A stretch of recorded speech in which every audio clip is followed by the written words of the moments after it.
우리 시편 20편 말씀입니다.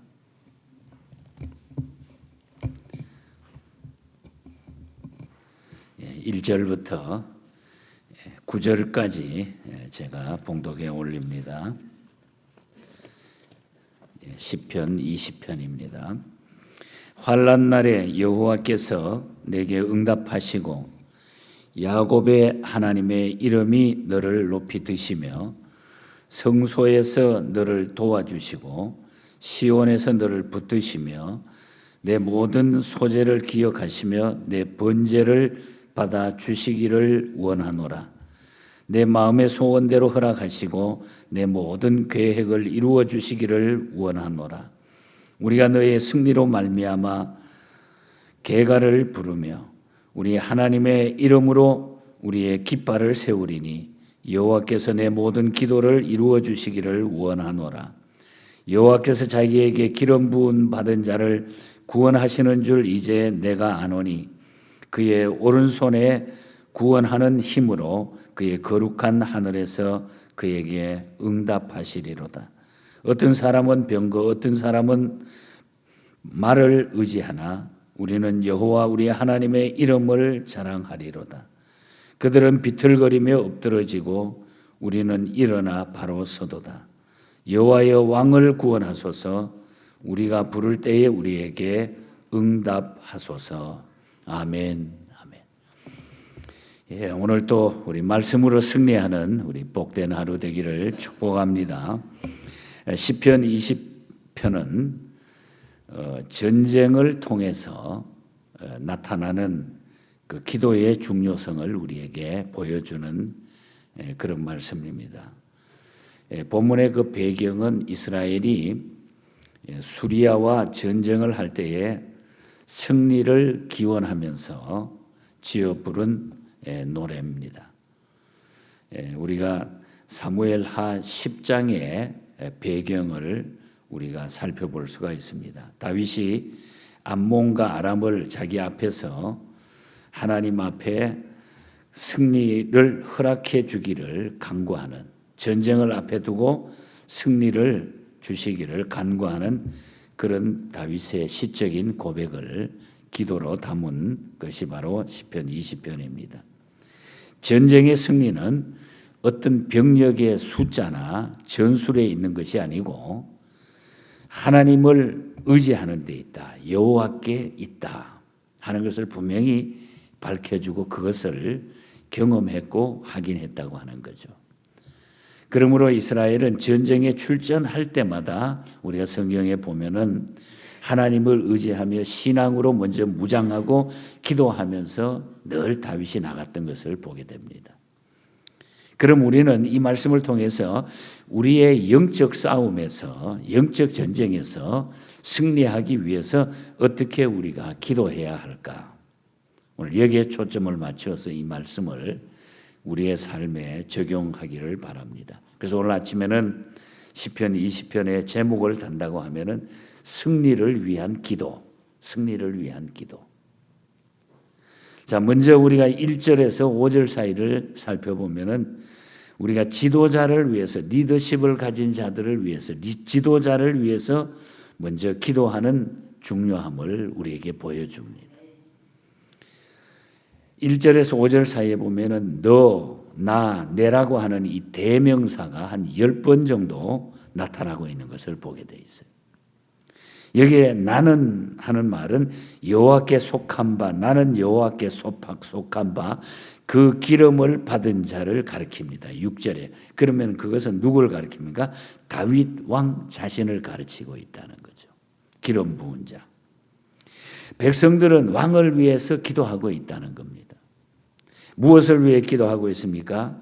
먼저 1절에 보면 환난 날에 응답하시고 적군이 해칠 수 없도록 높이 들어달라고 기도하고, 또 2절에 보면은 성소에서 도와주시고 붙잡아 달라고 기도하시고, 3절은 모든 소재를 기억하고 번제 받으시기를 위해서 기도하고, 또 4절은 또 마음의 소원을 허락하시고 모든 계획이 이루어지기를 위해서 기도하고, 또 5절에 보면은 왕의 승리로 인해서 백성들이 함성을 올리고 하나님의 이름으로 깃발을 높이 들게 해주시고, 그래서 모든 사람에게 승리가 올 수 있도록 기도하고 있는 이 모습을 보여주고 있다는 거죠. 왕의 승리는 바로 백성의 승리고 나라의 영광이 되는 거죠. 그래서 우리가 어떻든 나라가 세운 지도자들을 위해서 우리가 하나님 앞에 기도하는 일을 잊지 말아야 된다. 그래서 우리가 기도로 도울 수 있는 거예요. 기도로 도울 수. 혹 사람이 잘못되더라도 우리는 계속해서 우리는 기도하는 일은 우리가 해야 될 일이다. 때문에 하나님께서 이 모든 기도를 들으신다는 거죠. 자, 그렇다고 하면은 우리도 지도자를 위하여, 왕을 위하여 기도해야 된다. 특별히 백성들은 하나님께서 왕의 마음의 소원대로 허락하시고 이루어지기를 간구를 했는데, 이것은 곧 뭘 말하냐면은 다윗 왕이 하나님을 의지하고 기뻐하며 무엇보다도 하나님께 원하는 것들을 즐겨이 행했다고 하는 사실을 인정하면서 기도했다는 거죠. 그러니까 이때는 보면은 왕이나 백성들이나 하나님의 뜻을 따르기 위하여 좀 무척 피차가 노력하고 있었다.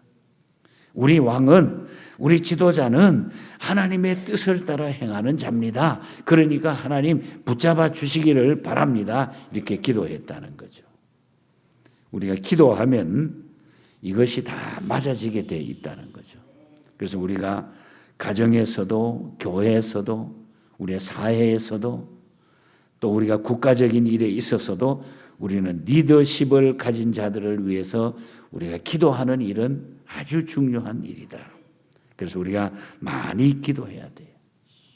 기도할 때의 그 기도가 결국은 다 나한테 축복으로 돌아오게 돼 있어요. 저희 아버님이 살아계실 때 늘 그래. 야, 누구를 위해서도 계속 기도하다가 보면은 그 기도가 다 축복이, 하나님께서 그 사람에게 안 이루어지면 그 축복이 나한테로 다 돌아온다. 어릴 때 그 이야기를 들었어요. 그래서 그냥 시도 때도 없이 기도하는 게 중요하다는 거예요. 그러니까 결국은 기도는 절대 손해가 아니라는 겁니다. 그래서 우리가 기도하는 일을, 특별히 리더십을 가진 자를 위해서 중보기도, 또 성도와 성도 간에 기도하는 이 일이 정말로 중요하다는 거예요. 서로를 위해서 우리가 기도하는 일. 이 기도가 우리 예언교회 안에 늘 뜨거워지기를 축복합니다. 그 다음에 두 번째로 6절부터 8절 사이를 보면은 기도했으면 승리를 확신해라는 거예요. 우리가 기도하고 나서 기도했으면 그대로 믿을 수 있는 믿음이 필요하다는 거죠. 다윗은 군인들이 무장을 완료했고 백성들의 기도가 끝났기에 전쟁의 승리를 다윗은 확신하고 있습니다. 그것은 하나님께서 기름 부은 자를 구원하시는 줄을 믿었기 때문에, 6절에 믿었기 때문에 하나님께서 기름 부은 자를 반드시 함께하고 구원하신다는 것을 믿었기 때문에 그는 확신했다는 거죠. 다윗은 자기 군대가 하나님만 의지하고 하나님의 이름을 자랑하기에 다윗이 골리앗과 싸울 때의 그 체험을 기억하며 7절에 보면 그것을 머릿속에 염두에 두면서 승리할 것을 확신하고 있다고 하는 거죠. 그때도 그랬는데, 어릴 때도 그랬는데, 앞으로도 계속해서 하나님은 이 전쟁에 우리가 하는 모든 일에 승리하게 하실 것이다. 이것이 다윗이 기도 후에 확신하고 기도하면서 확신했다는 거죠. 중요한 얘기입니다, 여러분. 그래서 이제 내가 아노니, 그렇게 말합니다. 이제 내가 아노니. 그 모든 것을 과거에 하나님께서 했던 그 모든 것들을 보니까, 지나고 나니까 그때도 함께 하셨고 내가 어렵고 낙심했고 안 될 줄 알았는데 이제 생각해 보니까 그게 다 맞더라. 내가 이제 압니다. 그러니까 이 전쟁도 이기게 해달라. 욥도 그랬잖아요.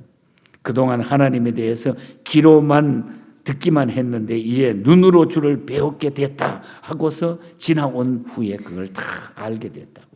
야곱도 그랬잖아요. 보통 때는 몰랐는데 베델에서 돌 베개를 하고 잠을 자고 난 후에, 기도하고 난 후에 여호와께서 과연 여기 계심을 내가 알지 못하였다.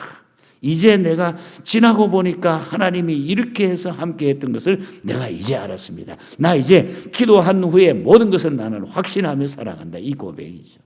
욥도 다윗도 야곱도 과연 여기에 하나님이 계신다. 하나님의 존재에 대한 자신의 무지를 표현하면서 이제야말로 내가 깨닫게 됐으니까 나는 기도 후에 이것이 이루어질 줄 믿습니다. 확신했다는 거예요. 이 기도가 참으로 중요해요. 기도했으면 우리가 확신하자. 기도했으면 믿고 나가면 돼요. 반드시 하나님은 어떤 계획 속에 그것을 끌고 나가기 때문에. 그래서 기도했으면 확신하자. 부족한 저도 조그만 체험을 통해서 보면은 지나고 나면은 그게 다 기도했던 일들은 다 이루어지고 있는 걸 경험하게 됩니다. 여러분 역시 마찬가지일 거예요. 기도했으면 확신하자. 그래서 우리가 기도하는 거예요. 기도라는 최고의 무기가 우리에게 있지 않습니까? 마지막으로 우리가 9절을 한번 살피겠습니다. 우리가 끝까지 하나님을 바라보고 기도 연합을 해야 된다. 기도는 중단하면 안 돼. 끝까지 좋든 나쁘든 실패하든 또 막 그냥 내가 복을 얻고 살아가든 어떤 환경 가운데서도 끝까지 우리는 하나님을 바라보고 기도해야 된다. 하나님께서는 원수 대적을 물리치시고 백성으로 승리케 하십니다. 그러나 하나님의 뜻을 따르다가 어려움을 겪을 때 우리는 약해지기가 쉽다는 거죠. 그러므로 하나님의 백성들은 왕을 위해서 그 어려울 때도 끝까지 기도해야 돼요. 9절에 보면 주목을 해보면 여호와여 구원하소서 우리가 부를 때에 응답하소서. 그러니까 끝까지 우리는 여호와여 구원하소서 우리가 부를 때에 응답해 주시옵소서. 계속해서 힘들 때도 좋을 때도 우리가 계속 기도하자. 이 얼마나 아름다운 모습입니까? 저는 우리의 모습이 이렇게 됐으면 여호와여 구원하소서 우리가 부를 때에 응답하소서. 나라와 정치, 종교, 도덕 수준이 다 무너지고 있는 오늘 현실입니다. 이럴 때일수록 우리는 기도해야 돼요. 차별 금지법이라고 하는 거 우리 한국에 요즘 그걸 통과하기 위해서 별 난리를 하고 미국에 있는 우리 한인들 우리 교단에서도 여기에 대해서 성명서를 발표하고 여러분 그게 통과되고 그게 하면은 그냥 일반 직장 기업도 마찬가지예요. 그냥 아무나 차별을 못해요. 뭐 누가 와도 다 받아줘야 되고 사상이 어떤 사람도 취직하러 오면 그걸 안 된다고 말 못하는 거예요. 그러니까 이 세상이 뒤집어지는 거예요. 모든 게. 여잔지 남잔지 이것도 없어요. 세상이 뒤집어지는 거예요. 이게 바로 사탄들이 하는 행세잖아요. 이걸 그냥 교회들이 가만히 있을 수가 없잖아요. 그래서 우리는 이 시대를 위해서 계속 우리는 기도해야 살아납니다. 그래서 이제 한국 교회도 보니까 기도 운동이 일어나요. 어제도 우리 노회 모임에서 제가 말씀을 잠깐 전하면서 그랬어요. 우리가 지도자들이 정신 차리지 않으면 안 된다는 거예요. 지도자들이. 교회가 기도하지 않으면 안 된다는 거예요. 다시 우리가 일어나야 됩니다. 전쟁의 승패가 하나님의 손에 달려 있음을 알았던 다윗은 하나님이 자신에게 반드시 승리를 베푸실 것을 알았어요. 그래서 힘들고 어려울 때도 늘 다윗은 한번 보세요. 그의 생애가 전쟁할 때 왕위에 있을 때 저 밑에 낮아졌을 때 어떠한 형편 속에서도 다윗은 하나님 앞에 기도했어요. 그래서 다윗을 우리가 성군이라 이렇게 부르는 거예요. 러시아에 아주 고생을 많이 했던 종교 음악가 가운데 유명한 분이 계십니다. 정말 많이 고문도 당하고 많은 어려움을 당했던 보로트니안 스키라고 하는 교회 음악가인데 아주 유명한 분이에요. 이분이 너무너무 고생을 했어요. 정말 신앙으로 살기 위해서 노력을 했던 사람이에요. 그래서 너무 힘들어가지고 감옥에 갇혀서 기도하다가 그래도 하나님이 나에게 힘 주시고 능력 주시면 내가 이 힘든 가운데서도 기도할 테니까 하나님 내 형편을 살펴달라. 기도하니까 하나님이 그 형편 속에 평안함을 주시더라. 그래서 이분이 시편 130편을 배경으로 찬송가를 만들었잖아요. 작곡을 했어요. 내가 깊은 곳에서 주께 불러 아뢰니 주여 나의 간구를 들어주심 바라고 보좌 앞에 나가니 은혜 내려 주옵소서. 파수꾼이 새벽을 기다리고 바라듯이 나의 영혼 주님만 간절히 바라네. 이스라엘 백성아 주를 바랄지어다. 이스라엘 백성이라고 하는 건 믿는 하나님의 성도. 마지막 절 가사에 보면 이렇게 고백합니다. 이스라엘 백성아 주만 믿고 바라라. 주의 깊은 은총에 우리 구원이 있으니 변함없는 주님만 믿고 기다릴지니라. 소망이 있는 거예요. 기도하는 자에게는 소망이 있는 거예요. 기도는 승리의 길로 가는 거예요. 감옥에 나를 갇혀놔도, 피박을 해도, 어떤 고난이 나에게 닥쳐도 기도는 나를 풀 수 있는 열쇠가 된다는 거예요. 그 형편을 이겨나갈 수 있는 열쇠가 되는 거예요. 다윗이 그 확신을 가지고 전쟁을 하니까 어떻게 했어요? 이길 수밖에 없어요. 저 조그만 이스라엘이 특별한 이유가 있는 거예요, 여러분. 하나님의 깊은 뜻이 있는 거예요, 저 나라에. 그래서 오늘 우리는 다시 한번 오늘 아침에 깨닫는 것은 승리를 위한 기도. 기도는 반드시 승리다. 기도에는 승리라고 하는 것이 앞에 붙는 거예요. 우리의 삶 가운데. 이 기도의 삶을 통해서 남은 생에 멋지게 사시고 또 여러분이 늘 어떤 환경을 이겨나갈 수 있는 그 능력을 기도를 통해서 이루시기를 축복합니다. 여러분. 하나님 감사합니다.